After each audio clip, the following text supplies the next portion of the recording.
Hello and welcome to another episode of Supercoach Insider. My name is Ben. And I'm Chris. And thank you for joining us once again. Yep. Today we are covering the St Kilda Football Club. We are. Also known as the second on the list of minor premiers for 2019. So the second, not quite Yes. minor premiers. But the eventual premiers, I bet they hope. That's for our friend, what was his name? Saint? And my cousin. Yeah. Oh, okay. Yep. We like Yeah, Saints. why not? Go the Saints. Get in. Go the Saints. First things first, you can follow us on our socials, facebook.com/SC Insider.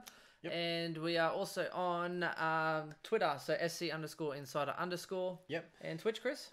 Twitch.tv/SC_Insider. And of course on YouTube and SoundCloud as Supercoach Insider and all major podcast platforms. Yes. Including Spotify, including SoundCloud. iTunes. Yeah, everywhere. Stitcher, TuneIn, PlayerFM, Google Podcasts. Podcasts. All So, of those guys. look, please show us some love. However you like it, we can deliver for you. We haven't had in a while. We haven't had some online reviews. Let's get Yeah. in some online recommendations, guys. Chuck some 5 stars on there. We've already had 25. Well, be careful what you wish for. Hey, let's get some online reviews. Lockie Hunter, Yeah. stay away, mate. We don't need any more 1-stars True. from you this year. But yeah, please do show us some love. We do this out of our own goodwill. One thing that's working really well is we're having some good community feedback on our YouTube videos. And it's a really great forum for chatting. So we can chat back and forth about the actual content of the video, which works really quite well. And we've had quite a lot of people doing that and asking questions live there, which is a good spot to do it if you guys want to. Obviously, you can hit us up on our other socials as well. But a lot of people are doing that. Also, I like with Twitch, that direct feedback too. Yeah. Yeah. So when they can just kind of say, oh, this, and that, and then you can actually get involved. And I also think it's also nice to hear your name. Yeah. There's not many podcasts out there. Like you might listen back to podcast A because I'm not going to plug them today. Bastards. JR said Sainers all the way. Sainers, Excellent. yes. Well done, JR. He's there. Anyway, I think it's also good to hear your name back because you don't get that with many other platforms. That's true. Yeah. And something that I'd like to thank the entire community about is in the last 8 days across YouTube and SoundCloud, and we haven't released all of our pods on SoundCloud. No. We're actually up to over 4,200 listens in the last 8 days, which is insane, guys. So that's more than 10. That's over 10% of our entire last year. Yes. In the first 8 days of the season. No, I'm stoked, and So, I pretty did crazy. put out a little story there, and Stonesy bloody ripped me for it. But yeah, the difference is we're recording on Twitch, and then I have to take this footage, and then the format it was in didn't like it, so I had to then try and convert it, and then the program expires, so I had to download another program, and then I'm busy too. So we actually have lives. yeah, pretty Crazy, much. hey? And I like, as you can probably tell, last year when we started off, if for those who have been with us the whole way, it started off a little shaky with quality, and then you kind of make tweaks and try and work out what sounds good for us. It really got better as soon as we And changed the song, right? Yeah, pretty much. But once you know what setup's good, and then now we're using a different sort of area, so the acoustics are different, so then you have to try and make tweaks. And I'm a perfectionist where I try and make it sound good for you to then hear it back. And we will be even better soon because I'm actually moving into a townhouse that I Yes. just purchased, and that has NBN. So in-depth will be a lot better, which means hopefully we can stream 720 or Yep. 1080p. So Chris gets the easy part. I'm the one doing the after editing, so I do apologise. Yeah, that's what I do. The idea is to have it actually just a day later, but I'll release a few more because I need to get all of these out, Chris, before I go away to Hayman, because otherwise the kind folks won't have anything to listen to for could be 10 days. So I need to get everything out. We will, and I think that's why we're a little bit early. So I know a lot of other podcast groups aren't actually, they're not even up to really where we are. I should have put a disclosure on that, Chris. Yeah. No, I'm not going to get everything out. Okay. It's a metaphor for getting all the content and the quality out. Samesy said, sorry, okay, you can take it. Yeah. Anyway, so yeah, we will, everything that we are doing here, I will try and have released by Sunday because, like I said, I'll be away. So I don't want everyone to wait 8 or 9 days just because of me. So I'm going to try and do the rest. So I think I have about 9 teams to now go through and upload. So. The other thing that's pretty cool, and I don't think they'll mind us just alluding to this a little bit, is that we have contacted some podcast groups to do some collab work with. Yeah. Which I think will be pretty cool. I think it'll be funny if we talk to, doing this with Twitch and having some call-ins and doing a few other things. Yeah. Finding out some of your other favourite super coaches out there. Other top, what their top 10 is. Maybe they'll want to include Menangola in their top 10 this year. A little shout-out just quietly, but let's move into it. So, all right, Sainers, let's get into it. So, look, they had a really positive start to the... Yeah, I know, I just listed that wrong. Had a really positive start to 2018, and it all went pear-shaped really quickly. So they lost in round 2 to North Melbourne by 8 goals. A 7-goal and then a 9-goal defeat also followed before Jake Carlisle dropped a mark inside 50 that would have scored them the win against GWS. And that was a dead set drop. Oh. And he even said it after the game. So props to Jake Carlisle for saying, look, it wasn't a free kick. I just should have taken the mark. And that was really upsetting at the time. Actually, I don't think he said it so eloquently as that. No. I think he said the ball. He said, no. He's like the ball came in. It was a bit high, but I probably should have marked it. It's like, well, no He's shit. working his Pilates. No, yeah, you should have marked it. Yeah, Pilates. Every time I hear Pilates, I think of pies and lattes. That's true. Yeah, it's true. Look, they had a splattering of injuries, and I'll just go through a few of them. So A splattering? A splattering. These guys had 5 games or more where they missed because of injury. We had Jimmy Webster, Dylan Robertson, of course, Billy Longer, both of which were pretty much out for the entire Can't believe season. you put Robertson on your list. I mean, Chris, I wouldn't have had the heart to put him on my list. Was it a 2-in-1 joke, that one? That was. It was good. Akers, so Blake Akers, David Armitage, Carlisle, Josh Bruce, pretty much out for the season. Luke Dunstan, whether it was form or injury. Nathan Brown, basically their entire spine. Well, so from the front to the back was all Armitage injured. was Armitage injured, or was he just dropped on form? Because I think he just got dropped. Nah, it was both. His body's questionable at the best of times. I think it just sucked. No, he actually had. I've got some good stats on Armitage. Right. It's all good. Okay. We'll get into that. Okay, dig a little deeper. I think they've traded well, and I think they've gone to the draft really, really well in this offseason. I really think that they're, with luck, they can see 9 to 13 this year.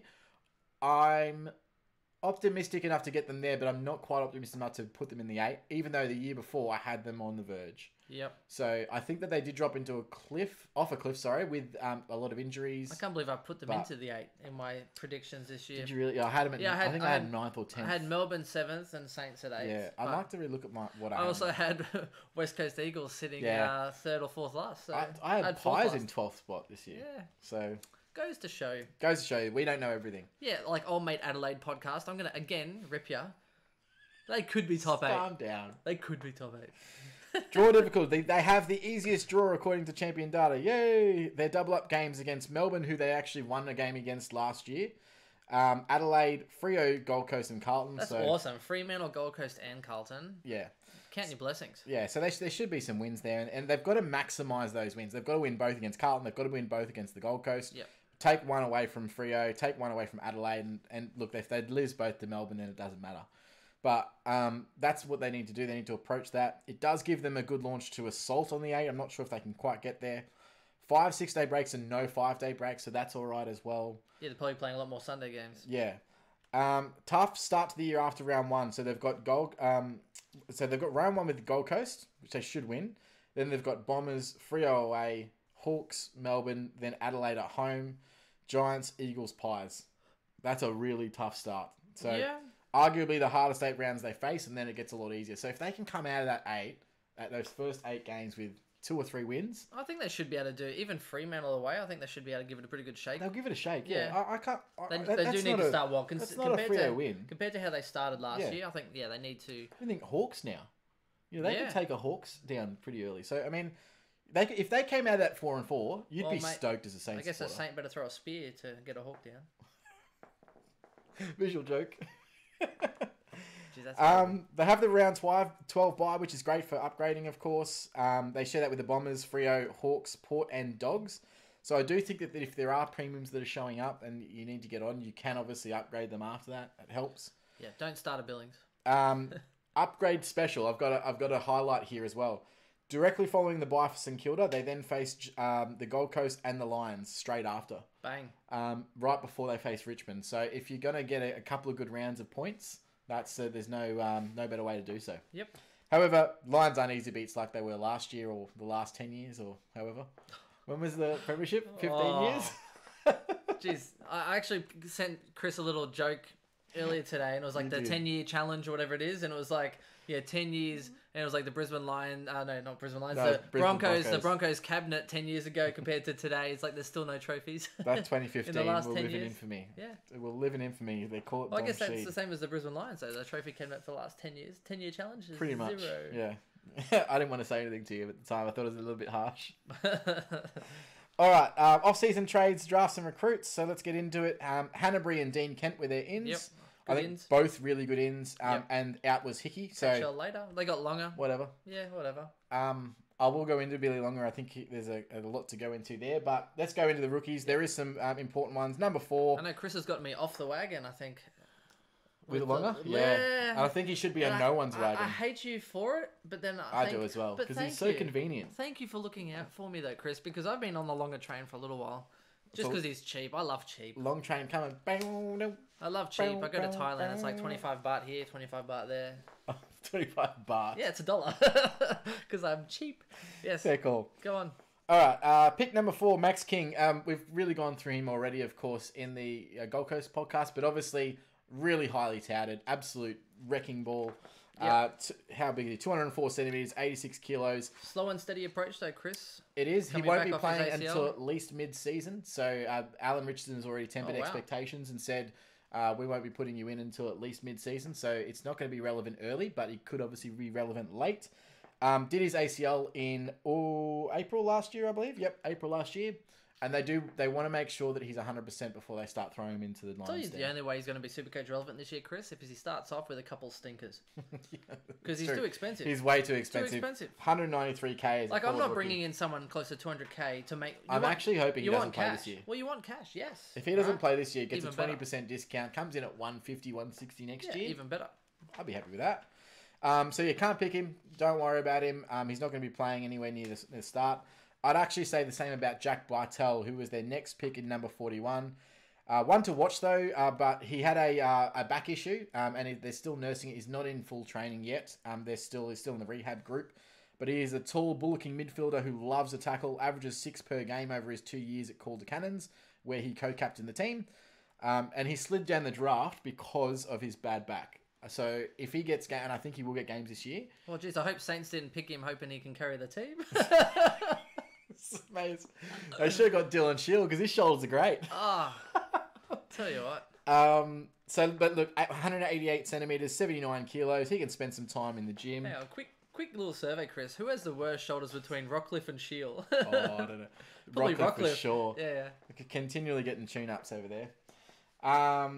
So yeah, look, I think from an SE perspective, I do think. Hold on, let me just change this. We haven't even put any stuff. You got Richmond up. It's all good. Oh no, it's not there.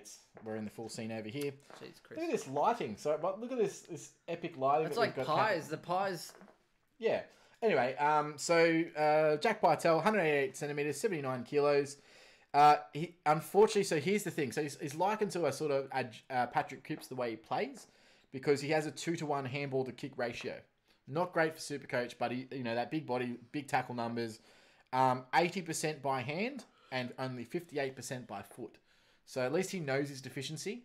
They've got a lot to work with there with Jack Bartel, and I do think he'll play this year, especially if they need a big midfielder to come in. But it'll be a wait and see, 100%. Problem is, Saints have got a lot of guys on the inside. That's why they got Hanbury. Yeah, someone on the outside. Yeah, definitely. No, I think it's valid. Yeah, it makes sense.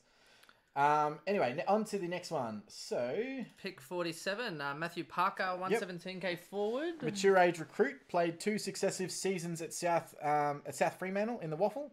This year played 20 games, kicking 27 goals and averaging 4 tackles per game. So he's that small pressure forward. Large pressure forward. He's 187 centimeters and 79 kilos. Good size. So that sort of mid-forward type that also applies full pressure, which I know AFL teams, mid-sized marking forwards who can also apply tackle pressure. Yes. Yeah. I think that's also the thing with the Saints. They're not that set in their forward line. Yeah. I mean, McCartan, but wearing headgear now. Hopefully that suits him well. But I'm really keen to see what he can do. But other than that, like Loney and stuff, it's like, well, they could easily change their setup. Well, I think Loney's going to be struggling for game time this year. And, fair call, really, to be honest. I think the way that they've recruited a lot of small forwards, and it bodes to moving someone like Jack Billings into the midfield. Hopefully. Well, he says, I say that with caution because I don't want to be the cause of your terrible year. But the way that they've recruited mature age forward recruits that can come into the team tomorrow and start impacting from day one. So, does that mean that someone like a Dean Kent plays more midfield, or someone like a Billings Or does Dean Kent moving into the midfield, forward line, move a Billings into the midfield? Or, my preference, Jay Gresham into midfield. Sorry, just... Jay Gresham's so Say sexy. it again. Gresham. He's so good. Oh, I love watching him play. So Matt Parker, I do think is viable. I've actually got him in my side currently just because I'm looking for as many forward options as I possibly can right now in rookies, because I think that I'm only going to try and go to F3 and then have rookies. So F4 will be rookie, F5 rookie, F6 rookie. The problem is at the moment, all of the value rookies are all in defense, but I want to try and load up on defenders that take kickouts that are value options. So I've actually got 5 defenders deep at the moment. Jesus. Yeah, I know. So the fifth D5 right now is Zach Williams. So yeah. Anyway, so I am looking for forwards. I've got him there at the moment. I'm not sure if he plays round 1, but we'll see. The next one also I'm very interested in. Nick Hine, 117k mid, mature age recruit again. Played 2.5 seasons in the Essendon VFL team, and he actually went viral last year with a highlight in the I think it was in the elimination final in the VFL. He has electric pace and agility off the wing and half back. And do you remember seeing that ridiculously pacey guy run straight through the middle of the field in a Bombers jersey, lace out to James Shaw on the run who kicked the goal after the siren? Yeah. That was Nick Hine. Nice. So absolutely electric pace. He finished 6th in the JJ Liston Trophy. If there's a spot in defence or on the wing, he's going to be taking that up. He's absolutely lightning quick. He's tall. They're both hard positions to fill now. I mean, Hanbury will probably play. Is he more inside or outside this year, do you think? I think Hanbury plays inside.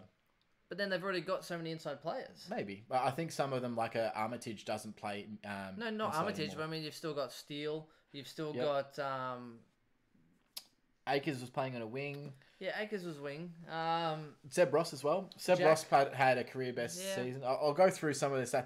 Yeah, where do these guys fit? I think... If I had one thing to say about the Saints overall, is that I've got no idea how they're lining up round 1. I have no idea, because they've got so many people coming back from injury, so many people that played quite a few games that probably deserve a spot, so many mature age recruits and top draft picks that they could definitely fill into a list spot. They just have a lot of options. So I'll be interested to see how they go. But Nick Hine's one that I'm very, very interested in. He averaged 22 disposals in the VFL, including 15 kicks, 3.7 marks, 2.5 tackles, and half a goal a game in the VFL. That's bodes well. He's also 180 centimetres and 75 kilos. So, yeah. Not bad. Born in 94, which is, 22 years old. I think the Saints need to mix it up too. So if someone like some of these young guys take their opportunities, I think they're going to get it. Yeah. Another mature age recruit, pick number 67. Robbie Young, 117k forward. Kicked 19 goals in 19 games for North Adelaide in the SANFL in a premiership year. Has X factor and spark and provides depth in the position. Obviously considered that small forward or inside mid, small pressure forward. Again, another mature age recruit as a forward. Yeah. Why are they picking these guys? So it's interesting to see how because Billings and Gresham are going in the midfield. Yep. Hopefully. And then they also picked arguably the pick of the rookie draft, Callum Wilkie. Now this guy, I looked at his stats and I was just like, yeah, what? We're not going to lie. Chris messaged me straight up, and I didn't want to see him for at least 48 hours after that. He's straight in my team. He was a bit excited. See? He's literally straight in my team. I couldn't pull my finger off the insert button fast enough. Mature age recruit. I was trying to work it out. Finger, insert button. We got there eventually. Yeah, I got there. Third tall intercepting defender who won the best and fairest at North Adelaide. So North Adelaide's important because he's also a teammate of the previous pick, Robbie Young. So they obviously got 2 guys from the SANFL. I argue both good mates. But this is the rookie defender that everyone should start and everyone should look for in the JLT. I'm not sure if he starts round 1, but if he gets a gig, you've got to have him. He's 22 years old. He averaged 25.5 disposals, including 20.5 kicks. So he heavily kicks the ball, very much like a Harris Andrews type defender. 8.6 marks, which is insane. 4 rebounds per game, 2.5 tackles, and kicked 5 goals because he did float forward and kick goals. 41% of his disposals are contested. He's a 191 centimetre defender at 87 kilos. Lock him up. Lock him up. You lock it up. No, you lock it up. Lock him up. No, that's great. And contested possessions as well. Being able to win your own ball is huge. Otherwise, you get guys. This is the Sandful. This isn't like some rookie league like the Neeful. Well, but it's been proven because people like your Rory Sloanes and your Cripps and stuff, they're good at being able to get their own ball, right? So when you go into the first and you go into AFL, being able to win your own ball is crucial. Otherwise, you end up flopping. You end up like a Naish. Yep. Who was the one that went from Melbourne to Port Adelaide and just got delisted? Couldn't win his own ball to save his life either. Dom Tyson. No. Dom Barry. No, not Don Barry. Don't worry. No, he left and then came back. Don't worry. Anyway, good. But if you can't win your own ball, you're not going to do that well. Yeah, and as an intercepting defender, so someone who could read the play, and behind the ball, he can come in day one and make an impact. The problem is, how do they line up? Who's injured? Does Nathan Brown even get a gig anymore? Like, I would love to see how they line up in the JLT and then how they line up in round one. If he's in a round one side, I'm like, you can't get me out of that quick enough. Definitely looking at him for sure. Now, we'll move on to the premiums. And the first one that I like to talk about is Jimmy Webster. I do consider him a premium. He burst onto the scene with some impressive numbers this year. Enough to get me on board in mid-season, which unfortunately burnt me along the way. But he did have some great scores there. He was injured on 3 separate occasions, which was incredibly frustrating. He averaged 103.8 before getting injured on 13 in round 13. Never came back the same, and was on his way to a great score in round 17 as well, where he didn't come back on when he had a score of 71. So another injury ended that night. His true average is actually 92.5, so a lot of value, especially in draft. And he was also the primary kick taker while he was playing. So him and Savage pretty much almost evens, but Webster was above. The only reason Savage ended the year with more is purely because Webster was out for so many games and Savage played 21 or 22. So Webster's pretty much the primary kick taker. Savage is a secondary. Whoever's closest to the ball, I think, is probably winning that battle. But they do want the ball in Webster's hands as much as possible. He's also seen as a designated kicker out of defense. So when they're trying to transition the ball, they try to get it in his hands.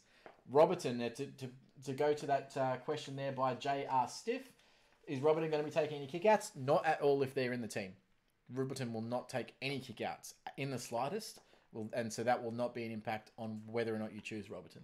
Fair call. So, Jimmy Tumpus was the one I was thinking of. Yes. Based on so he was picked for outside. Never seen him play a good game. No, but that's what I mean. He was an outside player, couldn't get his own ball. So you go to AFL, same as Aish, outside player. So that's why teams now are focusing on not picking outside players in the first top 10 picks. I respect that. So we just had Ace Platinum just commented and said, "Hey guys, if I had to guess your names, I'd say that the person on the left is Bert and the person on the right is Ernie." Well done, sir. I like the banter. My name is Chris. I am Ben. And we are. So which one am I then? Which one's the not old grey looking guy? Left. I'm guessing I'm the left one because so I must be Bert, which makes sense. He's the older one, right? He's got this sort of receding hairline. I don't know. Geez, this sorry about the if you're watching this on YouTube, we're having afternoon sun coming in. Yeah, look at this. It's got the pie stripes as well. Oh, it looks like a jersey. It does. It looks like an actual jersey. I respect that. And anyway, what are you trying? I'm trying to get the sunlight to reflect off my Lions thing, and then I'm just waving my tits about. Yeah, pretty much. So look, I do think that he's definitely a valuable draft selection. I don't think that you can really select Jimmy Webster in standard because he's $472K. And there are other options around his price that I think are more valuable with less of an injury history. But in draft, I think he's really, really good. He's not terrible if you want to go him in standard, Jimmy Webster, but you'd have to be confident that he'd be able to play out the year and not get injured as much as he was last year. So if his body's 100%, and he's in the preseason now, he's fine. But we'll see how we go. Big one, next one was Seb Ross. I like Sebi Ross. 558K mid. Seriously stated himself this year as a premier midfielder in 2018. Finished the year off in a flurry, averaging 125 in the last 6, including a score of 79. He just had... That's crazy. He had 2 150s in that. So do you reckon he can break out further? Or he needs to improve his bottom end. So he also had a 160 in round 5, but he had 6 scores under 80 with 2 scores under 60. Ooh, that hurts. And when I looked at them, it was no reason why they were under 60. He just had an off night. Yeah. 2 scores under 60 really hurts. So if he improves that, he could then push 100%. up. He needs to get them to an 80, and then he's an 110 averaging forward. Yeah. Midfielder. Midfielder. So. I do think he's entering the primaries of his career. Rarely gets tagged because you've got someone like Jack Stevens still there that gets tagged quite a lot. Great draft option because he can win you a game any given week. I'm with you with draft on that one. Super unique at 558k. He's the same price as, say, a Dane Beams with potential to go better because he's younger. So I reckon he's still got another gear. I reckon he does have another gear. We haven't seen it yet. I don't think we've seen it yet. Imagine the Saints start winning games this year. Yeah, maybe. That's a 110 average waiting to happen. So I'm really looking forward to Seb Ross. I will look out for him in draft. And if I can I might pick him up at, say, I think he averaged 102. I think I might pick him up at, say, a 103, 104 when just before. Yeah, in that bracket of 10, you'll probably try and jump him. So I might get I'm looking at him seriously. I like it. Shane Savage, 481k defender. He obviously led the kickouts with Webster, doing Webster's thing. What's not a good sign is he's never played a full season. So whether it be through form or injury, like I know at the Hawks he just wasn't played as much as he has been at the Saints. However, so he hasn't really been super reliable, but I do see value from him in draft. In standard, there are better options. He only had 5 tons with the only one above 107. And that was a 121. So he doesn't really have a big ceiling, but he's fairly consistent with his scoring pattern. So again, good for draft, not great for standard, but that's someone who I see there. Mid prices. So your mate Billy Longer. Yeah, only because he was cheap. And I figured being the number 1 ruck, he could actually make you some coin, which was the only thing. I think he'll still make you coin because he's going to still get, still average 70, 75, maybe 80 at the absolute stretch. We'll see. I've officially ruled him out, and I went into some deep analysis with Billy Longer as to why, because I was actually going to put him as R3 along with Shane Mumford. He can cover the first 2 rounds and then make me some cash along the way. I've officially ruled that out as of 2 days ago when I did this research. So the big reason why a lot of people were considering is because obviously now with Hickey out, he's going to be the sole ruck, but they never played together anyway. They were never playing in the same team. It was just either they're playing Longer or they're playing Hickey.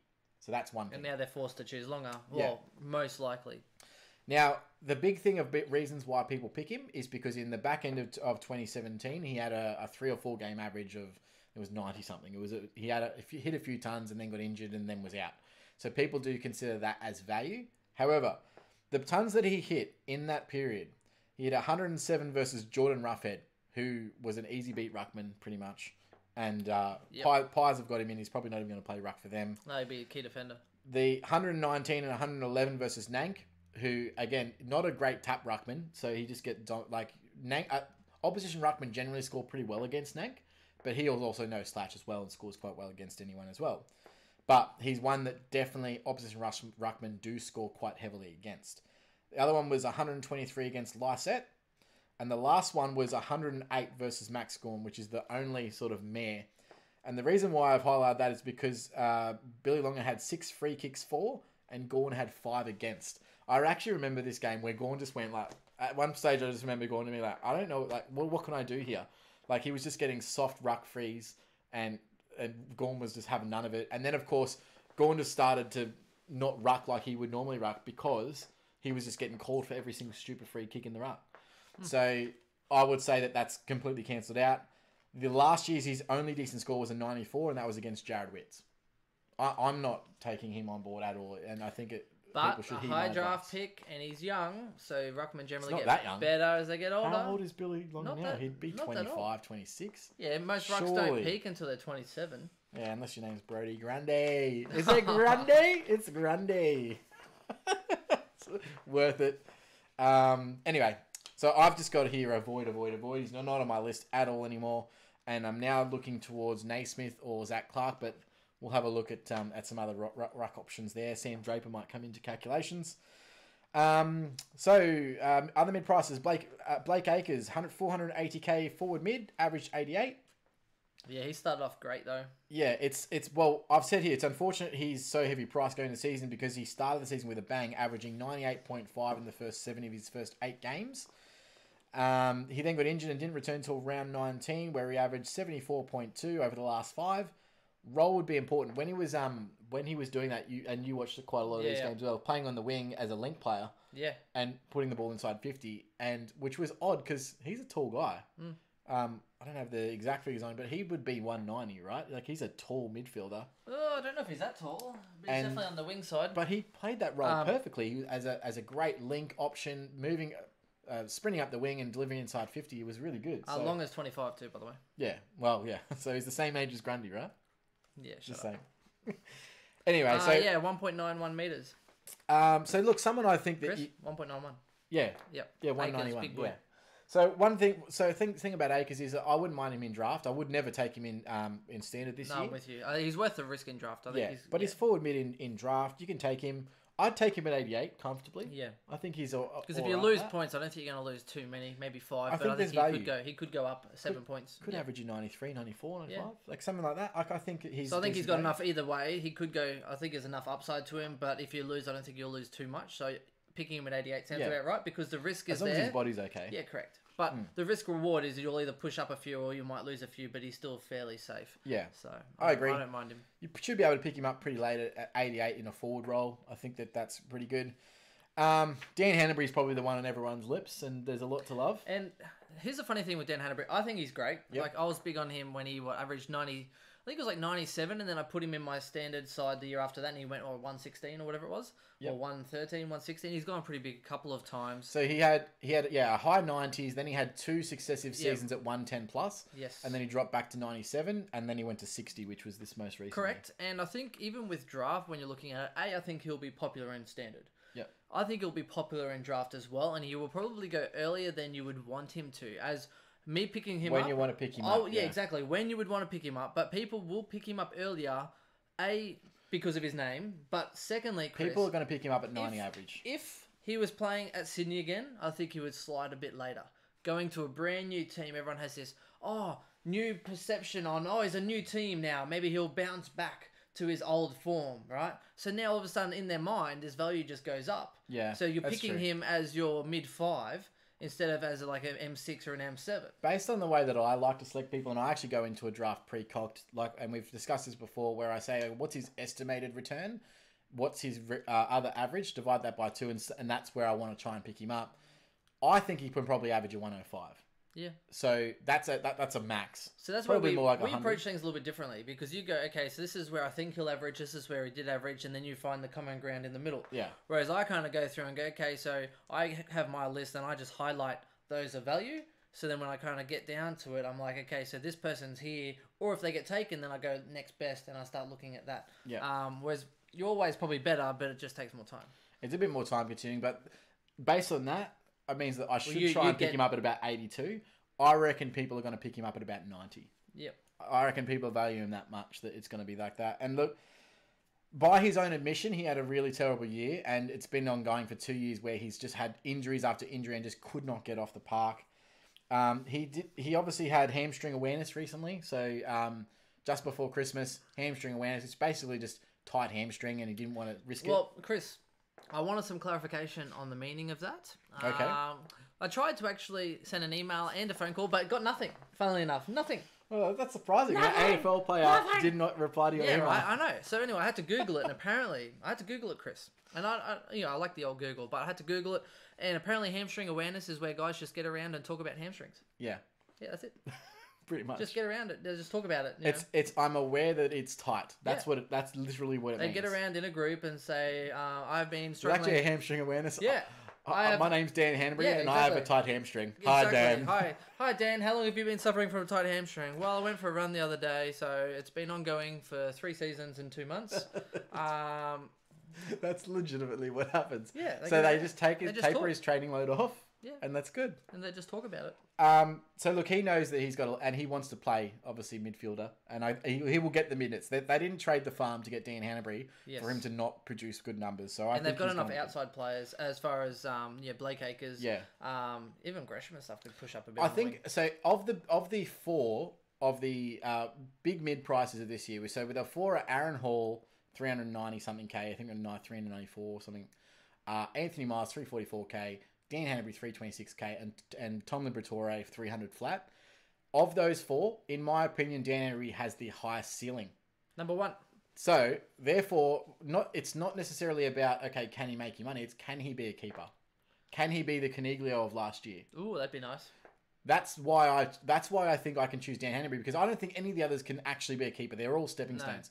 Not only that, if you picked up Yago Mira with a busted body at low 300, you could pick a Dan Hanbury who has been 318 or something. Who has been a top 10. He's been a top 10 midfielder. You can do it twice.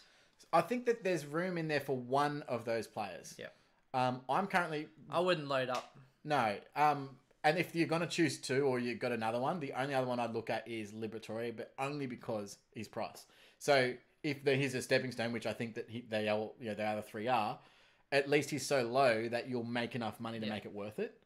Whereas I don't think the other guys are going to make enough money to value that position in your team. So that's what I think about it. I think we're pretty much in agreement across the board there. Now on to David Armitage. Slightly more relevant because he's got forward status this year. So he's a forward mid. Becomes more draft relevant. Yeah, draft relevant only. 428k, average 78 this year. So I assume if he gets mid time, he can obviously push that up a bit. But he played a hell of a lot of minutes forward this year. Yep, and he kicked a couple of goals, which is probably the only reason he did actually average 78. So they had a couple of injuries in mid-season, and then he had a 4-game patch of 112 average. So that proves, obviously he can score. Yeah. But his role's not there right now. His body's not been up to it the last couple of seasons. So where he sits this year is anyone's guess. If you want to take a punt on him, he averaged 78. You'll pick him up really late, maybe even on your bench. David Armitage might slip to a bench this year. Yeah. And you know what's going to happen? It'll be on the bench and they'll be like, oh, who do you select? You'll be like, Armitage? Yeah.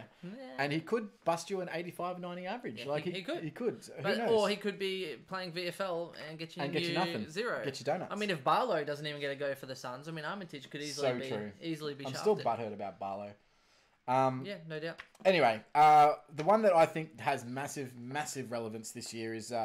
and mainly because there's not really much forward mid-price relevance. Outside of Joe Danaher, who I've crossed out. And Toby Green. Toby Green, who's sort of coming back into calculations because he started running again. But yeah, I'm still up in the air about it. Leave it when he runs for 2 weeks with that injury. Oh, same with Dean Kent. So Dean Kent, 278k forward. He averaged 64 for the year. However, only played 5 games injury.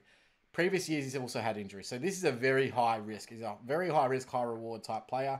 The 3 games he didn't injure himself, he got 97, 113, and 105. That gives him a 3-round average of... a 3-round average of 97, including a 113 and 105. The other one was 79. Yep. I'd rather let someone else just take the punt on him, Chris. Well, I'm thinking if he comes out in the JLT and busts a decent scores in JLT 1 and 2 and plays a high half-forward role with some mid-rotation minutes and gets decent scores, he could sneak into some standard teams. See this, Chris? You're not interested? It's a stink face. Look, I'm not interested because I don't have the cash to play him, and I'd rather do a rookie forward line. But there's that other issue as well with forwards this year. Remember that big hype, and everyone started to think of what a great idea he was for a nice cheap option. Remember that Tom Bell fella? Mate, don't do it. Dean Kent, good for draft. You could have a massive point. You could put him on your draft bench in a deep man league 18. Yeah, sure, go for it. Put him as your F5. Or on your bench. Do not put him in your Supercoach standard side. I think he might sneak onto my field in draft. I think I might get him at F5. F5, yeah, exactly. And that would be acceptable. I'm just leaving the window open slightly. A breeze could... a very light breeze could close it. Chris, you know what happens if you leave your window open? What happens? You leave yourself open and susceptible to things happening to you. And I won't put in the words. This lighting is... I don't know if it adds more... No, it doesn't, Chris. It actually adds some... especially when you look down, it goes right to your middle of your nose. Does it really? So when you look down, see? That's pretty funny. And all it's doing is highlighting... It's just highlighting your neck now. We just might adjust this lighting just a little bit. Oh, that's too much. Go the other way. There we go. No, keep going. Get it... go all the way. No, not that far. A little bit that way. There we go. That's enough. A little bit more the other way. There we go. That'll do. Now we can actually see us. We've got a few lines, but we're good. Now, a few lines. Why don't you say so? Ease up, Mumford. Oh, should we call you Benel? Mumford and Sons. Mumford and Sons. Now, Dylan Robertson. So I have touched on Dylan Robertson a little bit, but I just wanted to go through him. Obviously. Had heart issues, and that was really serious, and he looks like he's going to be back round 1 this year. However, I do want to see him play. I'd want to see him play. He's done this twice before, so if you've watched Robertson over the last few years, it's been 1 year he had a different role than another year. Then he averaged 90 and had a role conducive, was the main kick out, not kick out taker, but designated kicker. They looked to get the ball into his hands to switch the football. Yep. A lot like Harris Andrews is doing at Brisbane last year. It's funny. I'll just interrupt you quickly. So, a few years ago, when he actually had that 90 average season, 92, I think. he started off horrible, and then I think he played a bit of midfield and actually got a bit going on the wing and stuff like that. And then he had a really good 100, 100, 100. You brought him into your draft side. Yep. So he's 90 average. People think, oh, wonderful. So they put him in their side. The year after, the average 70 odd. Yep. Horrible year. So people picked him as a premium to break out. Yeah, right. And then did horrible. Dropped to a The year after that, I picked him in my draft side for value. Starts off amazingly, lots of hundreds, 120s. He's averaging 110 or 115 at the start of the year. Yep. And then I was like, okay, now finally I can bring him into my side. And then 80, 80, 80. Yeah. And just goes downhill. Ends up averaging 98 from the year, which is down from 115 or whatever he was. He was killing it. Nearly 120, I think. He was just flying. Yeah. So realistically, you're looking at, okay, so he's had 2 half seasons. Yeah. And that's it. 2 half seasons in a 4-year period. Yeah, I think he's probably the biggest trap of the year. I think that there's a much, much higher chance that he averages between 75 and 80 than he does averaging 90 plus. Yep. So, and even if he goes bang, he's not going to make you enough cash. Well, the problem is that, like I said before, he either starts slow or he has a good patch to start. Yeah. He's done it in opposites. He had a slow start and then a good end, and then he's had a good start and a bad end. Yeah. So even if you're picking him up, he might go you well. He might get you ahead of the game for a half a season, but either way, you have to trade him. Yeah. He's not going to be someone all year round because he's not consistent. The consideration is this, in my opinion. And so I like the guy. I do like Robertson like as the well. guy. And yeah. So where's the role for him? So let's say they're back 6. So you've got Webster and Savage are designated kickers, and they take the kick outs. So there goes the real big defender points. Then you've got Carlisle and Brown, obviously, and then you have maybe him in the pocket taking the third tall, right? So that's really how I see it, or the resting ruckman. That's how I see it. Then he floats across and intercepts and does that. What I also see is Nathan Brown getting injured or Carlisle getting injured, and then him being switched straight to that key defender role, which then he can't get those intercept possessions like he was, doesn't get the cheap handballs, etc. to release the ball. But they are bypassing him to go directly to Webster or Savage by foot, because they've just got that long penetrating kick. He is accurate by foot, but I put him in the same bracket as Harris Andrews, as I said. Accurate by foot, really accurate, but he doesn't really take the risky kicks on. He's not the penetrating kick that they say a Webster or a Savage are. He's just that safe kick option. So see how it works out. I mean, if you want to go him, you'd have, this is what you're betting against. You could probably put him at what, D5? You wouldn't have him at D4. You might have him at D4. But, I mean, with defenders this year, I think that there's going to be a large trend towards having more defenders now that take kickouts. So, you like what I'm doing, which is going 5 deep. So, if you're having him at D5, there's probably going to be a... Sorry. 5 deep. Short, there's probably going to be a rookie that's going to be able to average around the same or more, because there's a lot of good defender rookies. At this early stage, there is a lot of rookie defenders that look like they're going to be able to score well and are going to be on your field. So you're going to basically verse him against someone who's going to cost you 124 grand, which means you lose the cash. You're not going to really gain that much points anyway, even if you do, which means it's not going to be worth it long term. So I think that it's a wasted pick. People can choose their own decision about him, but in my opinion, yeah, it's fair. Avoid. Okay, fair call. All right. Jack Billings. Burnt you hard last year, didn't he? Yeah, and then I got rid of him finally, and then he actually came out and did a couple good things. So yeah. Go figure. Look, although thankfully, to be fair, I can't be that upset, because I think I went Billings down to somebody, and then I was able to upgrade and bring in Rewalt. So I was able to upgrade mate from GWS forward line. So, I can't even think of his name. No, you wouldn't upgrade. Anyway, whatever. Anyway, Jack Billings. So look, I didn't get Langdon or something. Yeah. I didn't actually get on the Billings train last year, which was great. But in round 1, I was regretting it. Means you can get on him this year. Round 1, he went 133, and I was like, no. Why did I go? Who did I go instead? I don't even know. Probably Mason Cox. Who knows? Yeah. So I was really regretting it, and he did burn a lot of people. He was promised more mid-time and was hyped to go 50-50 and didn't get any of it. I think it was more like 80-20, so forward line to midfield. Like he didn't play any Apparently of the this time. year it's 50-50. Yeah, right. Look, and largely because they had so many injuries, they needed someone that could score up forward. So he was left down forward. So I think that maybe with a full complement and these mature age recruits, he could get that extra mid time. Chris, here's my theory. Trusting players and coaches talking about midfield time, 50-50, it's basically, it's like trusting your woman when she says she's on the pill. You should trust them. But can you really trust them? I can say that. Can you really trust them? Don't trust them. Trust them at your own peril, because Lord knows what you're getting yourself into. You have a point. That's valid point. Thank you. Valid point. Trust them at your own This peril. is why they've invented the pill for men now. Did you know that? No. They've developed a new contraceptive pill for men. Is it like a breast mint? I think it's just like a pill. Yeah, so Right. and you know what's funny? Like so we're sort of getting a little bit Yes. off track. The feminist movement, etc. They're like, oh, as if you would trust your a guy to take the pill. I'm like, it's the same the other way around. Yeah. Like, come on, bro. I know, this relationship's going downhill. Quick, how can I save it? Anyway, all good. We'll get off that track now. Just a little one. Ice Truck Killer 69. Hey, Bet, how you going? He said, is this that photo of Ben and Zorko at the coffee shop in the background? The photo is actually up there. They're old family photos of my partner. So, yeah. Yeah, I should have taken a photo so then you would all believe me and have that framed. We will actually be, when we move into that new townhouse that we have very shortly, we will be decking, it's going to be my man room, which is going to be pretty fun. So I can deck it out with all my memorabilia that I've got. I've got a stack of Pies memorabilia and Liverpool memorabilia and Broncos memorabilia. I'm going to tag Dane Zorko in every post on Twitter until he replies. Do you remember me? Do you remember that time? I don't think he's going to reply. Answer me! Why would you love me? So look, he could get the time. So look, I'm definitely high. Like he only averaged 80, massive draft value. Oh, huge. Because people are going to avoid him this year. People got him as their first forward, and then I'm happy picking him up as say second 85, 90 in a forward role. So I think that's keen. good. I'm keen. Now breakout contender. Here we go.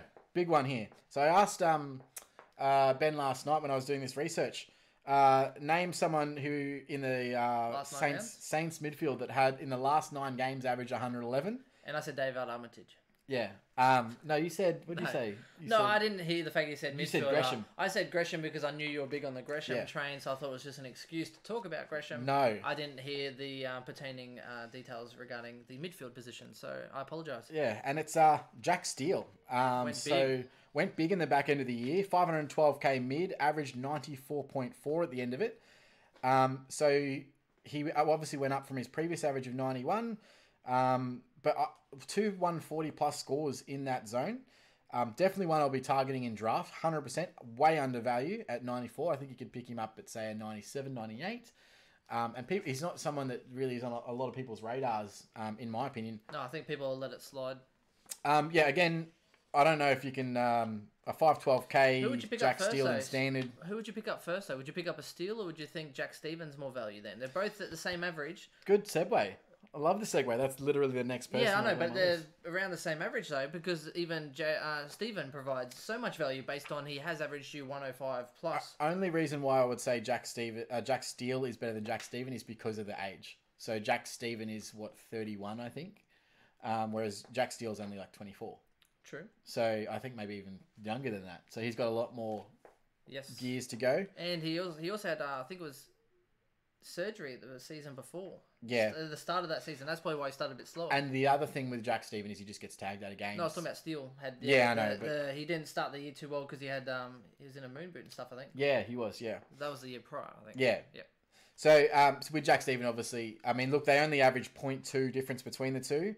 But that was a massively inflated score as well. His last game, he got a 154. Right. So you take that out of the equation, he only averages 91. So well, if you take 10 years out of the equation, I'm only 22. Yeah, if you start just like altering facts just to, you get into a slippery slope when you start altering stats to please your agenda. Well, it's like saying if Buddy Franklin didn't score you 170 in 2 of his final 3 games, he'd average you a peanut. So annoying, right? We'll get into anyway, so look, Jack Steven, he gets the tag. At the end of the day, he gets shut down. He's a downhill skier. And that's why I would never choose him in standard. But or draft. Like to me, I'll let someone else grab Jack Steven. I'd rather grab Jack Steele than Jack Steven, and he averaged less. So when someone grabs Jack Steven, you know that my next pick's going to be Jack Steele. Well, how about we have one of each and see who averages more? Oh, was that a bet? No. Because I can see a bet coming on. I know you would gladly take the other way, but I'm glad. Jack Steven has some horrible games, so I don't know if I'd like to take that bet. Fair call. Last mid price, so Jade Gresham. I was big on him. The first person on my team sheet this year was Jade Gresham, actually. And then there's the off-season sort of progressed, and I started looking at his scores and the inconsistency, and then his role, and then I started going, yeah, can't do it. So you said he was locked I in. know. Obviously, I really like him. I think he's fantastic. I liken him to Jordan De Goey in the way that they can both impact games, especially forward of the ball. A miniature Jordan De Goey. Yeah, right. Very miniature. But, you know, they both can kick bags on their day.